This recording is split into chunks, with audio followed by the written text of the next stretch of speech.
जी अस्सलाम वालेकुम बच्चों, सुने सुने बात सुने। बच्चों इस तरह करें,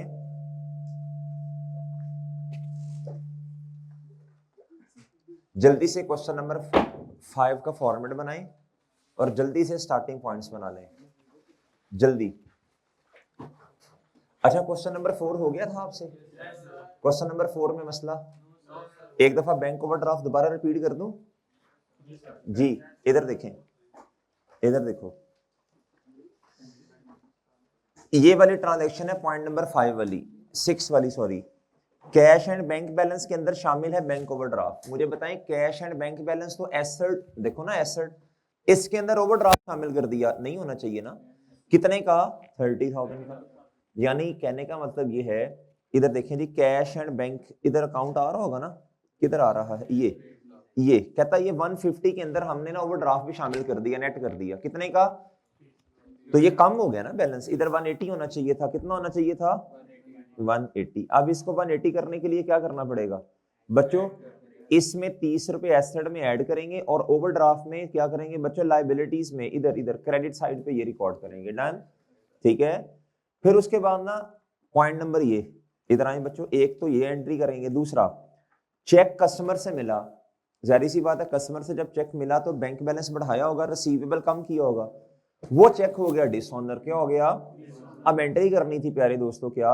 रिसीवेबल, बोलो शाबाश, रिसीवेबल डेबिट और बैंक क्रेडिट। अब मसला ये है, बैंक एसेट वाली साइड पे तो है ही नहीं कि मैं एसेट को कम करूं, बैंक तो आज है लाइबिलिटी वाली साइड पे। तो वो बैंक जब क्रेडिट और लाइबिलिटी साइड पे है तो लाइबिलिटी को बढ़ाना पड़ेगा, रिसीवेबल कम करना पड़ेगा, लाइबिलिटीज को बढ़ाना पड़ेगा। ओवरड्राफ्ट को 5 से बढ़ाएंगे, ठीक है? तो किस जवाब आएगा इसका? ओवरड्राफ्ट का। डन है ना? ये देखो बच्चों, ये ए डन बच्चों, गुड गुड हो गया। आगे बच्चों, क्वेश्चन नंबर 5 जी, जल्दी से फॉर्मेट बना लें, शाबाश। जी मुझे भी बनवा दें बच्चों, जल्दी करो, शाबाश।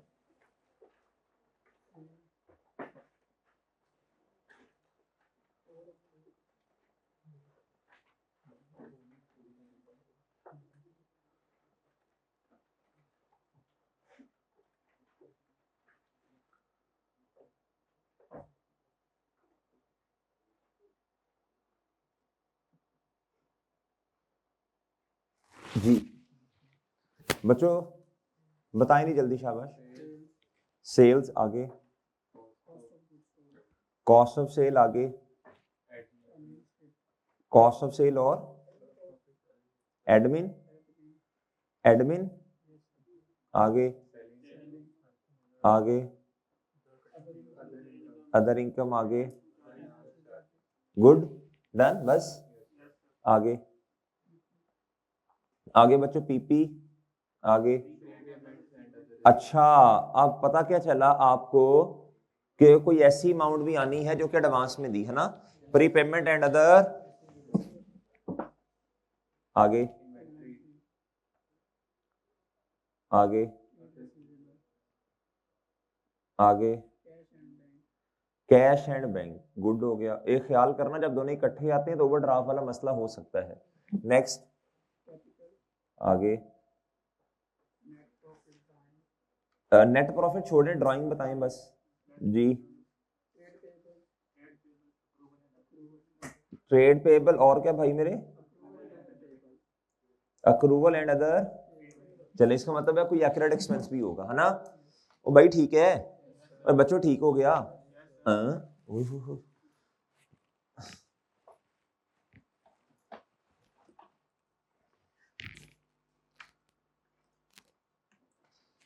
जी मोहतरम, चलो भाई जल्दी से आप मुझे स्टार्टिंग पॉइंट्स बनवा दें यार। ट्रायल बैलेंस जो स्टार्टिंग पॉइंट है ना, बनवाएं भाई जल्दी। जी मेरे भाई, सबसे पहले मशीन कॉस्ट कहां लिखूंगा मेरे भाई? कहां लिखूंगा चांद? कितना? 40 आगे। अच्छा, मतलब इस कॉन्ट्रा, इससे इसी में से माइनस जी, कितना है? हैं? आगे कितनी? 1213 आगे रिटर्न इनवर्ड किसे कहते हैं? से रिटर्न को ना जी जी ये रिपेयर एक्सपेंस होगा ना जी। एडमिन में आएगा कितना? आगे आगे क्या भाई? कितना? 696 आगे इन्वेंट्री। बच्चों देखो अब देखो ये पीरियोडिक है या परपेचुअल है? सिस्टम पीरियोडिक है ना, परचेजेस है ना, इसमें परचेजेस है। और मेरे भाई इसमें ओपनिंग स्टॉक है। कॉस्ट ऑफ सेल तक खुद पहुंचना आपने जी। बताएं आगे। बच्चे कहते हैं सर आपने इधर क्यों नहीं लिखा स्टॉक को, इन्वेंट्री को? भाई वो क्लोजिंग आएगी ना जी, ये ओपनिंग है, वो अदर इंफॉर्मेशन में होगी। ट्रेड रिसीवेबल कितना? और हाँ अलाउंस, एक लाइन छोड़ें, मतलब थोड़ी जगह छोड़ के अलाउंस लिखें। क्यों? अगर बैड डेट कोई हुआ तो वो माइनस करना पड़ेगा ना, ठीक है ना। अलाउंस कितना बच्चों? 900 आगे। जिस तरह इसका कॉन्ट्रा पीपी से माइनस किया, इसका इससे करेंगे ना रिसीवेबल का जी। आगे कितनी? यार ये बड़ी हैरानी हो रही है, 2820। ये बड़ी अजीब सी बात हो गई है बच्चों आज। क्या भला, क्या भला अजीब सी बात ये हो गई है मेरे भाई, प्री पेमेंट आज उसने बुक्स में खुद दे दी है, वरना हम तो चैप्टर नंबर 4 में जाके खुद निकालते होते हैं। क्या ख्याल है? चैप्टर नंबर 4 में एक्सपेंस रिकॉर्ड होता है कैश बेसिस, फिर क्या करते हैं? कैश क्रेडिट होता है, एक्सपेंस डेबिट। प्रीपेड में खुद लेके जाते हैं, कन्वर्जन करते हैं, सही है। प्रीपेड एक्सपेंस डेबिट और एक्सपेंस क्रेडिट। आज उल्टा काम होने लगा है। आज शुरू में प्रीपेमेंट रिकॉर्डेड है, जिस तरह चैप्टर 4 में आपको याद होगा पढ़ाया था, प्रीपेमेंट रिकॉर्डेड है किताबों में। क्या प्यारे दोस्तों? अब बच्चों देखो शुरू में सारा का सारा प्रीपेड रिकॉर्ड कर दिया, तो अब अकाउंटिंग पीरियड के एंड में कुछ एक्सपेंस में भी तो लेके जाना है ना, तो प्रीपेड कम क्रेडिट हो जाएगा और एक्सपेंस ये उल्टा काम होगा ना। याद है चैप्टर नंबर 4 जी मेरे भाई? 28 आगे कैश एंड बैंक जी। 15 आगे कैपिटल कितना? 31 आगे जी। ड्राइंग्स कितना? 54 जी। आगे कितना? आगे अक्रूवल एंड अदर पेबल जी कितना? आगे परचेजेस जी 80। हाँ जी, इसमें ऐड होगा ना कॉस्ट ऑफ सेल में 84,000। आगे कितना? 70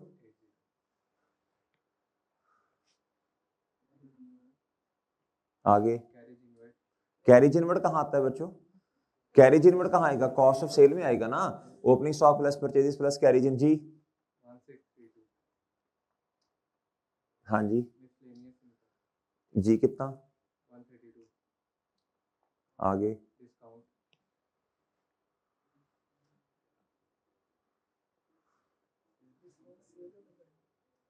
आगे क्या डिस्काउंट किस साइड पे आ रहा है? डेबिट तो सेल को कम करेगा ना जी। कितना? जी यूटिलिटी चार्जेस जी कितना? 28 हाँ जी। आगे ओके बच्चों, ये तक सब बच्चे आगे? भाई किधर जा रहे हैं? वॉशरूम तेज है जी। लो मेरे भाई, लो मेरे भाई, अदर इन्फो में आ जाए। किस में आ जाए प्यारे दोस्तों? जी प्यारे दोस्तों, चैप्टर नंबर 7 याद है? Markup margin. Chapter 7 markup margin, chapter 7 markup margin बच्चों याद है? ये वैसे होनी है बच्चों। कहता जी कॉस्ट ऑफ क्लोथिंग इन्वेंट्री कहता कितनी है? 5। अच्छा मेरी बात सुनना, ऊपर है जी रुपीज इन 1000, क्या है? यानी 30 कॉमन है। नीचे भी फिर आपने 30 काटते जाना है ना, वरना जवाब सही नहीं आएगा। 30 काटो काटो काटो काटो काट काट दो काट दो काट दो काट दो काट दो काट दो काट दो जी। डन जी, सारे 3 0 काट दो बच्चों।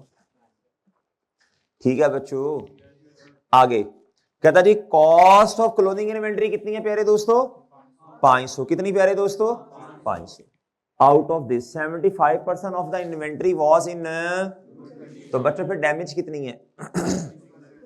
सही कर, ये तो पता है ना आपको, याद है भाई, पेपर में क्वेश्चन आ सकता है। कहता है जी बताएं गुड स्टॉक इन्वेंट्री के केस में एनआरबी का कॉन्सेप्ट है, आपने कहना है there is no concept of, यानी एनआरबी का मतलब है बच्चों इंपेयरमेंट। आपने कोई इंपेयरमेंट चार्ज वगैरह नहीं करनी, एनआरबी की एडजस्टमेंट नहीं करनी। एनआरबी का कॉन्सेप्ट है लेकिन एनआरबी की एडजस्टमेंट का कोई कॉन्सेप्ट किसमें होता है प्यारे दोस्तों? अब मैंने किया क्या, सुन लो, मैंने शक्ल बनाई हूं कि नहीं, मतलब इसकी इस तरह, ये मैंने शक्ल बनाई प्यारे दोस्तों। अभी इधर मैंने रुपीज इन थाउजेंड में किया, जवाब जाएगा ना फिर 3 0 का बगैर लिखूंगा। मैंने कहा प्यारे दोस्तों 75% गुड है, डैमेज कितना, इसकी कॉस्ट लैदा कर ली, गुड की कॉस्ट, और प्यारे दोस्तों नॉन एप्लीकेबल लिखा मैंने एनआरबी के साथ। मैंने कहा जी ये तो हायर ही होगा ना, अच्छा स्टॉक कोई कॉस्ट से कम पे थोड़ी बेचेगा, ये हायर होगा, तो ये लोअर, तो इन दोनों में से लोअर क्या है, ये याद है ना? आपने स्टॉक एंड आपने कॉस्ट एंड एनआरबी में से दोनों में से लोअर लेना है। क्या लेना बच्चों? तो ये लोअर है। डन, और डन है ना? प्लस प्यारे दोस्तों 125,000 ये। अब वो कहता क्या है आगे सुनना, अब नोट कर लेना, एक मिनट सुन लो पहले फिर नोट करना। कहता जी द रिमेनिंग इन्वेंट्री, यानी जो 25% बच गया, स्लाइटली डैमेज, कुछ डैमेज है, and can be sold at 60% of normal selling, normal selling price कहता जो है ना, कहता उसके 60% पे बिकेगा। कितने पे बिकेगा? कहता जी लेकिन अब मसला ये है कि नॉर्मल सेलिंग प्राइस ही नहीं है क्वेश्चन में। नॉर्मल सेलिंग प्राइस किसकी पता नहीं है ना, कि यूनिट कितने का बिकता है, नॉर्मल सेलिंग प्राइस है क्या, नहीं पता ना बच्चों, हिंट दिया उसने। कहता normal sale price of YoYo Enterprise is cost plus, कहता जी आप नॉर्मल सेलिंग प्राइस इसकी क्या है, कॉस्ट में 20% का प्रॉफिट ऐड करें फिर जाके सेल प्राइस आएगी। यानी कॉस्ट आपकी 100 पे पड़ी है, जिसके बारे में बात की जाए वो 100 होता है ना, इसमें 20% अपना आपके उसका नाम है प्रॉफिट ऐड करेंगे, फिर मेरे प्यारे दोस्तों मार्कअप ऐड करेंगे, फिर क्या आएगा आपके पास, सेल प्राइस आएगी। डन, ये समझ आती है बात जो भी समझाई है? यानी इक्वेशन अगर मैं बनाऊं C plus P equal to S तो कैसे बनेगी? 100 प्लस, हाँ ये रही, C plus P equal to S। प्यारे दोस्तों अब मेरी बात सुनना, और ये आपको बताया था मार्कअप मार्जिन में भी प्यारे दोस्तों, अगर अब हमें चाहिए क्या, हमें तो पहले चाहिए ना नॉर्मल सेलिंग प्राइस चाहिए। पेपर में हो सकता है कोई एडजस्टमेंट है, नॉर्मल सेलिंग प्राइस दी हो, अगर दी होती फिर तो आपने सीधा 60% करना था, एनआरबी आ जानी थी। अब दो काम करने पड़ेंगे, एक आपको नॉर्मल सेलिंग प्राइस निकालनी पड़ेगी, फिर उसको 60% पे लेके आना पड़ेगा। कहने का मतलब ये है अगर आपकी चीज 100 रुपए में बिकती है तो खराब वाली चीज 60 पे बिकेगी, यही मतलब है ना। पहले तो नॉर्मल सेलिंग प्राइस पता करनी है। तो जब भी आपको कभी किसी चीज की रिक्वायर्ड अमाउंट पता करनी है तो आपको चाहिए क्या, आपको गिवन अमाउंट जो दी है, गिवन अमाउंट कितनी है, कॉस्ट है ना, कॉस्ट से सेल की तरफ जाना। तो कॉस्ट कितनी है खराब वाले की, सारी की नहीं लेनी भाई, सारी की नहीं, खराब वाले की 125,000, ये कितने परसेंट पे पड़ी, और आपको रिक्वायर्ड क्या है, 20 से मल्टीप्लाई करेंगे तो प्रॉफिट आएगा, और सेल चाहिए तो कितने से करना पड़ेगा, कम वाली से। अगर आपने कॉस्ट से सेल की तरफ जाना तो कम वाली से डिवाइड करके ज्यादा वाली से मल्टीप्लाई करना है। डन। और अगर सेल से कॉस्ट पे आना तो सेल डिवाइडेड, सेल की अमाउंट डिवाइडेड बाय उसी की परसेंटेज वो ज्यादा होगी, और मल्टीप्लाई बाय, ठीक है, कॉस्ट। ठीक है, सही है बच्चों। अब गिवन अमाउंट है हमें कॉस्ट, कॉस्ट से सेल की तरफ जाना, 1,25,000 डिवाइडेड बाय ये 100 पे पड़ी है, आपको रिक्वायर्ड अमाउंट की परसेंटेज कितनी, 120। ये आई प्यारे दोस्तों कितना, बोलो शाबाश, ये आया प्यारे दोस्तों कितना, 150,000। कितना आया? This is the normal selling price. यानी 1,25,000 वाली चीज आप बेचते हैं 1.5 लाख की, कितने की, लेकिन आप 150,000 की बिकेगी नहीं। मसला है ये खराब है, डैमेज है, क्या है, कितने की बिकेगी, 60% पे। तो आप मेरे प्यारे भाई, अच्छा आप नोट कर लेना, मैं कसम से टाइम दूंगा भाई, ट्रस्ट इश्यूज है बच्चों को, टाइम दूंगा बच्चों, इधर देखें अभी समझें। इसका 90% कितना बना, 60% कितना बना, 1.5 लाख का 90। अब इन दोनों में से कॉस्ट लोअर है या एनआरवी, तो भाई अब आप टिक करोगे 90,000 को, किसको करोगे, अब दोनों स्टॉक लोअर वालों को ऐड कर लें, 465,000 पे आया। किस पे आया? अब प्लीज इधर दो बातें कंफर्म करना चाह रहा हूँ, गौर से सुन लीजिएगा, नोट ना करें। मैं टाइम दूंगा बच्चों, मैं टाइम दूंगा, मैं उस्ताद हूँ, मेरी बात मान लिया करें बच्चों, मैं टाइम दूंगा, मेरी बात सुन ले, मान ले मेरी बात जी। पेपर में फिर आप यूं करेंगे बैठ के, इधर सुन ले बात गौर से जी। फिर आपने नारे लगाने हैं, गो सर गो, गो सर गो, गो सर गो जी। इधर देखें, अभी सुन लें, खास तौर पे ऑनलाइन वालों, आप लोग ऑनलाइन वाले एक तो लेक्चर पूरे नहीं लेते, टेस्ट ये नहीं देते बच्चों, जब रिजल्ट आना है फिर इन्होंने ना इमोजियां भेजनी है, सही है, फिर इमोजियां आनी है रोने वाली, sir ji I am very depress, क्या उसका, हाँ देख लेना देख लेना, फिर इमोजियां आनी है, फिर रोने वाली शक्लें बनानी है आप लोगों ने। अल्लाह ना करे आपके साथ ऐसा हो। बच्चे मुझे एक चीज समझ ही नहीं आती, जब फिजिकल बैच वाले जिनको वही पढ़ाया गया और ऑनलाइन में वही लेक्चर दिया, फिजिकल वालों का जब रिजल्ट 90% अल्हम्दुलिल्लाह आता है, हमारा तकरीबन हर क्लास का इतना होता है बच्चों, तो फिर आप लोगों का क्यों, आपको तकलीफ क्या, मुझे बताओ। मसला एक ही है बच्चों, सिर्फ मसला क्या, टेस्ट नहीं देने, टेस्ट आपने नहीं देने, लेक्चर पूरा आपने नहीं करना, उड़ा उड़ा के साथ को फेंकना, कभी इधर कभी उधर कभी इधर। शुगर मेला नहीं होता है, कार्टून नहीं होते जैसे लगाए हुए, यार आओ साथ को उधर उठा के फेंके, यार दौड़ रहे भाग रहे, ये मसले हैं बच्चों। इसलिए फिर आप लेक्चर पूरे नहीं करते। जो बच्चों चाहे वो फिजिकल पढ़े चाहे वो ऑनलाइन पढ़े, अब अपने लेक्चर पूरे करो बच्चों। आपके उसका नाम है प्यारे दोस्तों, अपने टेस्ट वगैरह दो, अल्लाह ने चाहा आपका पेपर पास होगा। मैं मानता हूँ हार्ड लक बैड लक का कॉन्सेप्ट है, मैं मानता हूँ इस बात को, बिलीव है मेरा, होता है, लेकिन किसके साथ होता है बच्चों? तो भाई कोई 10 में से एक आधा बच्चा होता है ना, ये थोड़ी है कि सारों के साथ हो। तो प्यारे दोस्तों, this is one of the main reason of failure, कि आप लेक्चर पूरे नहीं करते, आप बातों को मेरे चैनल गौर से नहीं सुनते, आप चीजें, क्या उसका नाम है, जब मैं नोटिंग कहता हूँ आप वो चीजें नोट नहीं करते, तो फिर किस तरह क्या उसका नाम है, बच्चे नोट ही नहीं करते। जब वो नोट ही नहीं किया होगा, अब देखो ना आपके पास फिजिकल फॉर्म में किताब मौजूद है कि नहीं है ना, ऑनलाइन वाले नहीं लेते किताब, वो क्या कहते हैं, वो कहते हैं बस ठीक है बस सही हो गया, हमारे पास ये है ना, भाई हमें सफा नंबर 73 की पिक भेजना, वो पिक भेजता होगा तो हाँ बस सवाल सामने आ गया। जब एंड पे जाके तालियां मारोगे ऐसे, क्या करोगे? एंड पे जाके कहां से मेरा चांद रिवाइज करोगे? एंड पे कहां से रिवाइज करोगे बच्चों? आपने तो नोट ही नहीं किया, आपके पास तो किताब ही मौजूद नहीं है, कहां से मेरा चांद नोट करोगे? एंड पे जाके बच्चा कहता उई मैंने तो अब रिवीज करनी, फिर उसे ख्याल आता है उई मेरे पास मैंने तो नोट ही कहीं नहीं किया। अब क्या न्यूटन हो, क्या हो मेरे चांद, न्यूटन हो बच्चों, कहां से आपके दिमाग में चीजें आनी है इतनी सारी? फिर बच्चा उधर क्या उसका नाम है पेनिंग होता है, फिर पेपर उसका सही नहीं होता। मेरी बात समझ रहे हैं बच्चों, आप नहीं समझ रहे? तो ये रीजन है बच्चों छोटी छोटी फेलियर की, भाई बात समझे हैं जी। अब प्यारे दोस्तों इधर आ जाओ, अब मुझे बताओ, नोटिंग कर लेना अभी। अब प्यारे दोस्तों इधर आओ, अब दो बातें बड़ी अहम है, ये पेपर में क्वेश्चंस कॉन्सेप्चुअल आते हैं इस तरह के बच्चों। एक बात, पहली बात बच्चों, पहली बात पीरियोडिक सिस्टम है। क्या हमने क्लोजिंग स्टॉक किताबों में रिकॉर्ड किया है अभी तक? नहीं किया। तो बच्चा कहता है सर जी वो 35,000 वाली एंट्री कहां गई? वो खोते हो, वो 35,000 वाली एंट्री तो तब होनी थी जब मैंने पहले कुछ रिकॉर्ड किया होता किताबों में। 5,05,000 रुपया ट्रायल में आ रहा है कहीं? नहीं आ रहा, अदर इन्फो में आ रहा है। मैं रिकॉर्ड ही कितने पे करूंगा? 465,000। क्या मैं आपको अपनी बात समझा पाया? या 500 में से 35 माइनस कर दें, 500 रिकॉर्ड करके अब खुद उसमें से 35 माइनस कर दें, सही है, होना इतने पे ही है। क्या मैं समझा पाया हूं बात? पीरियोडिक सिस्टम में आप अपनी मर्जी से सही वाला स्टॉक रिकॉर्ड करते हैं, गलत तो रिकॉर्ड ही नहीं होगा, वो परपेचुअल है।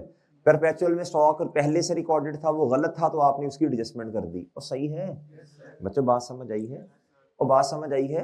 वो तो चैप्टर नंबर 7 में हम अपनी तरफ से आपको कहते थे यार स्टॉक इतने पे रिकॉर्डेड है, स्टॉक इतने पे रिकॉर्डेड है, सही है, बाद में पता चला उसमें मसला है, वो तो इसलिए फाइनल अकाउंट में आपने ये कहना है जी कि स्टॉक अभी रिकॉर्डेड पीरियोडिक कर रहे हैं, स्टॉक अभी रिकॉर्डेड, तो आप खुद करेंगे इसे 465 पे, डन। वो कॉस्ट है इतने पे, आपने लोअर पे रिकॉर्ड करना, इधर से जारी सी बात है लोअर कॉस्ट ही होगी, और इधर क्या होगी बच्चों?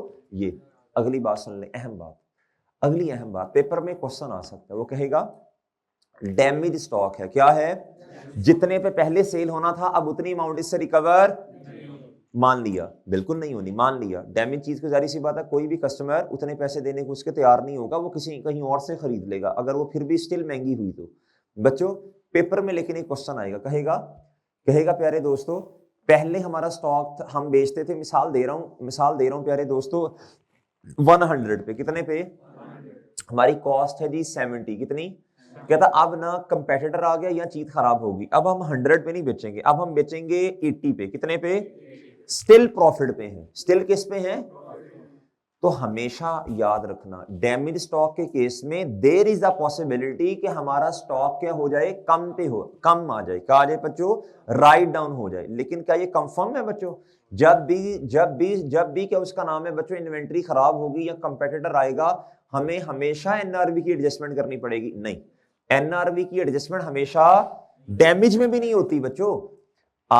तो होती है, मानता हूं, लेकिन देखना है, हमेशा नहीं होती बच्चों, हमेशा नहीं होती। सिर्फ तब होगी, कैलकुलेशन करेंगे, कैलकुलेशन तो डैमेज की लाजमी करेंगे, कंपेटिटर आएगा एनआरवी लाजमी कैलकुलेट करेंगे। गुड में तो करते ही नहीं है ना, इधर करेंगे। लेकिन बच्चों अगर मैं कैलकुलेशन करता, इधर आता 1,30,000, फिर तो नहीं करनी थी ना। क्या मैं आपको अपनी बात समझा पाया हूं? आप ध्यान से एमसीक्यूज को 2-2, 3-3 दफा पढ़ना है, जो इस तरह के स्टेटमेंट वाले हों, 2-2, 3-3 दफा ध्यान से अंग्रेजी पढ़नी है, कॉन्सेप्ट क्या है पीछे, समझ आई बच्चों? चलो बच्चों, अब बताओ कितना आ गया, 465,000। डन हो गया प्यारे दोस्तों? कितना आ गया प्यारे दोस्तों? 465,000। ठीक है, अब जल्दी से नोट कर लो इसको। अब आप स्टॉक में भी रिकॉर्ड करेंगे और कॉस्ट ऑफ सेल में से क्या कर देंगे, माइनस कर देंगे। क्या कर देंगे प्यारे दोस्तों? माइनस।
तो ठीक है, कर लिया note?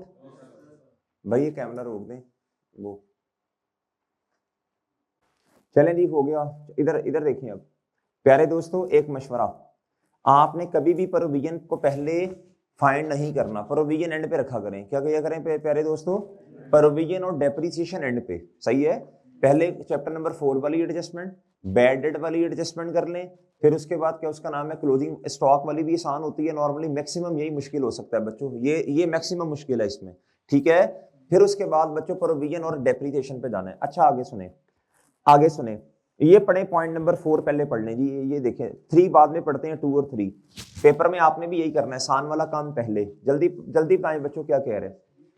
Insurance paid in cash, यानी इंश्योरेंस पेड, कहता होना क्या चाहिए था, insurance expense debit cash credit, कहता wrongly recorded in cash book, sorry correctly recorded, कहता कैश सही हमने क्रेडिट किया, कैश में पहले बताया मसला नहीं होता, but wrongly debited to error of commission.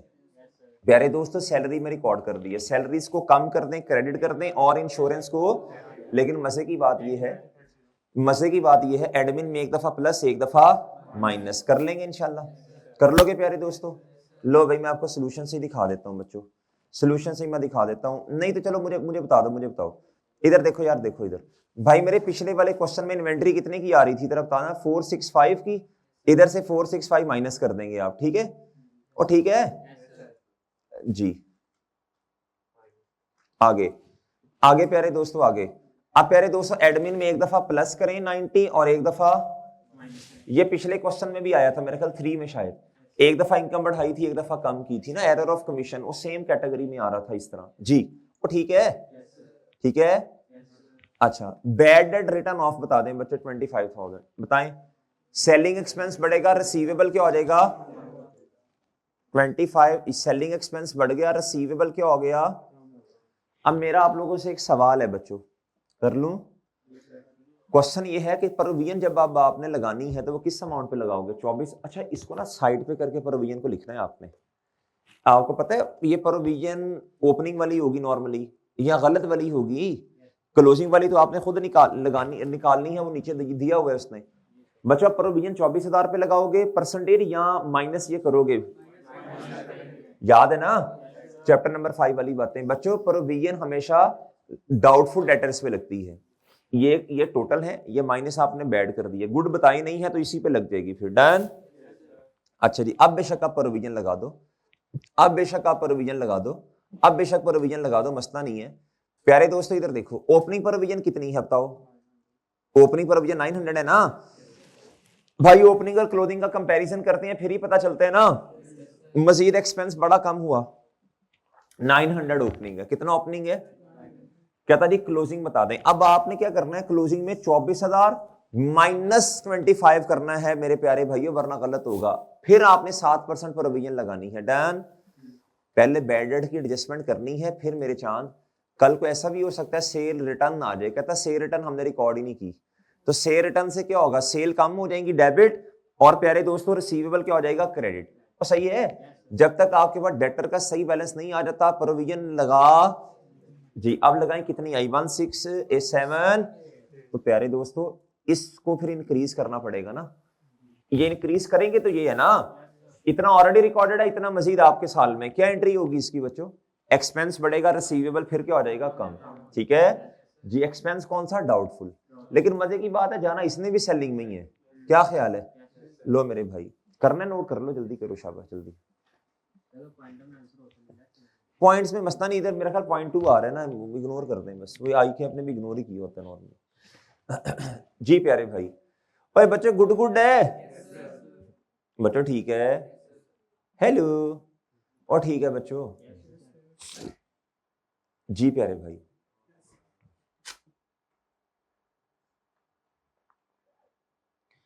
और भाई समझ गए हो, भाई समझ गए हो। अच्छा जी, लो भाई इधर तक ओके हो गया, इधर तक गुड गुड हो गया, इधर तक गुड गुड हो गया, 1678 गुड गुड हो गया। ठीक है, चलो अब क्या करें, इसको क्या करें, एक्सपेंस बढ़ा दें, और क्या करें, एक्सपेंस कितना बढ़ाऊं बच्चों मैं, और रिसीवेबल कितना कम कर दूं मजीद, और ये क्या प्यारे दोस्तों 778 है ना। तो ये देखो टोटल कितना बना, 1678 ही बना ना, उन्होंने सोल्यूशन के अंदर ये लिखा होगा टोटल है ना जी। और ठीक है जी भाई, और सही है बच्चों, और बच्चों सही है बोलो तो सही, ठीक है। तो कर देखो कितना बनता है, प्रोविजन टोटल बनती कितनी है। हाँ सोल्यूशन देखी मेरे वाला ना, देखी जी किताब वाला देखी, इधर मैंने भी वही किया भाई, मैं डबल एंट्री से चल रहा हूँ हमेशा, हमेशा डबल एंट्री से चलूंगा इंशाल्लाह जी। डन जी प्यारे दोस्तों, आगे आगे कहता आखिरी पढ़ने पहले फिर पॉइंट नंबर 3 पढ़ेंगे। The total production capacity of the machine is कितना प्यारे दोस्तों, पहले तो मुझे बता दें ये कौन सा डेप्रिसिएशन का मेथड है, usage method, units of production during 2022। कहता टोटल इससे बन सकते हैं कितने यूनिट्स, और भाई अब भंगियो 100 30 काट दें, कहता हमारे साल में कितने बने। तो यूनिट्स ऑफ प्रोडक्शन में जवाब कैसे आता है, cost minus residual value divided by total units, per unit पे आ जाएगा ना, ये पर ओवर पे आ जाएगा। ठीक है, अब मल्टीप्लाई कर दें अपने वाले साल के यूनिट्स। कहता लेकिन depreciation is charge by using units of production method and charge to, कहता अब आपने ना एडमिन में लेके जानी ना सेलिंग में, कहां लेके जानी है। जब एग्जामिनर ने खुद कह दिया तो अब हमने कोई पंगा एग्जामिनर से नहीं लेना। डन डन है, चलो प्यारे भाई जल्दी से बताओ शाबाश। वैसे भी उसने एडमिन सेलिंग में ऐड ही नहीं की होनी, ऑप्शन इधर आ रहा होगा जी। कॉस्ट इसकी देखें ट्रायल में जाके कितनी है, कितनी है 42,000 कह रहे हैं जी बच्चे। ये देखें जी units of product 42,000 minus residual value यार ये है ना, ये देखो इधर, ये 42 सबसे ऊपर मेरा ख्याल है, ये सबसे ऊपर यार, ये देखें, ये पिछला क्वेश्चन खोल लिया मैंने, ये 42। रेसिडुअल वैल्यू कितनी है 0, डिवाइडेड बाय कितने यूनिट्स हैं 100, पर यूनिट आ गया मल्टीप्लाई बाय 8, 336 डेप्रिसिएशन बढ़ा दो, और कहां कहां किस कैटेगरी में, कॉस्ट ऑफ सेल में, और एसेट को क्या कर दो, पीपी को कम कर दो। ठीक है, ठीक है भाई जी, कितने से 336,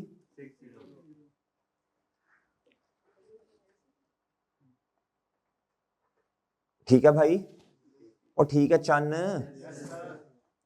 और क्या करो प्यारे दोस्तों, डन, डन प्यारे भाई, और क्या करते हो प्यारे दोस्तों, ये 3360 डन, और ठीक है, चलो प्यारे भाई डन। अच्छा आखिरी जी, किस में आएगा जी, आखिरी बच्चों, आखिरी भाई, आप इधर देखना, प्री पेमेंट में शामिल है 200, प्री पेमेंट में टोटल शामिल है कितना, इधर आपने लिखा भी हुआ है कहीं, इधर आपने लिखा भी हुआ है ना, ये प्री पेमेंट में ये 28-20, इसमें 200 ऐसा शामिल है। अब देखना जरा, कहता 200 इसमें इंक्लूडेड है, और कहता जी एज एडवांस रेंट कितने महीनों का, कहता जी स्टार्टिंग फ्रॉम फर्स्ट, असल में ना कैश वाले कहते हैं जी cash credit expense debit, approval वाले कहते हैं कैश क्रेडिट और प्रीपेमेंट डेबिट या प्रीपेड डेबिट। सही है, इधर अप्रूवल वालों के मुताबिक ट्रीटमेंट हुआ, चाहे जिसके मुताबिक भी हुआ, एंड पे जाकर पीरियड एंड पे एडजस्टमेंट तो करनी है ना। 4 महीने का रेंट एडवांस में इस दिन दिया, और इन्होंने कह दिया जी, इन्होंने कहा जी प्रीपेमेंट डेबिट, इसके अलावा प्रीपेमेंट में और भी बहुत कुछ आ रहा होगा ना, ये तो सिर्फ रेंट वाली बात है, इसमें मसला है। इन्होंने कहा जी प्रीपेमेंट 200 से डेबिट और कैश, ठीक है बच्चों, लेकिन जब अकाउंटिंग पीरियड के एंड पे गए तो 3 महीनों का बेनिफिट भी ले लिया ना, अक्टूबर नवंबर, और अब किताबों में सिर्फ 1 महीने का प्रीपेमेंट आना चाहिए, बाकी 3 का एक्सपेंस में कन्वर्ट होना चाहिए। ठीक है, एक्सपेंस उर्दू में पहले खुद को समझाओ, फिर उसकी क्या उसका नाम है बच्चों, एंट्री करो। प्रीपेमेंट कम कर दोगे और एक्सपेंस क्या कर दोगे, और ठीक है, आसान है। अगर शुरू में प्रीपेड रिकॉर्ड किया तो अब कन्वर्जन एक्सपेंस में होगी, शुरू में सारा एक्सपेंस रिकॉर्ड किया तो कन्वर्जन प्रीपेमेंट प्रीपेड में होगी। डन है भाई, 2 लाख डिवाइडेड बाय 4 मल्टीप्लाई, एक आ गया, एक महीना मल्टीप्लाई बाय 3 महीने का एक्सपेंस रिकॉर्ड करो, expense debit prepayment credit, done, यानी प्रीपेड क्रेडिट। डन प्यारे भाई जी। अब आप इधर आए, एक्सपेंस को कितने से बढ़ाऊंगा, एक्सपेंस को बढ़ाऊंगा प्यारे भाई मैं 1, 1 मिनट यार, किधर गया यार क्या हुआ जी, ये एक्सपेंस को 150 से बढ़ाया, और प्यारे दोस्तों मैं माइनस किसे करूंगा, 150 से इसको, ये कितना था 28, डन। चलो प्यारे भाई, इधर तक कोई मसला, इधर तक कोई मसला बच्चों, और गुड हो गया, ठीक है, ठीक है बच्चों, चलो, ओ ठीक है, चले बच्चों, ठीक है, ये लेक्चर इधर तक की, ये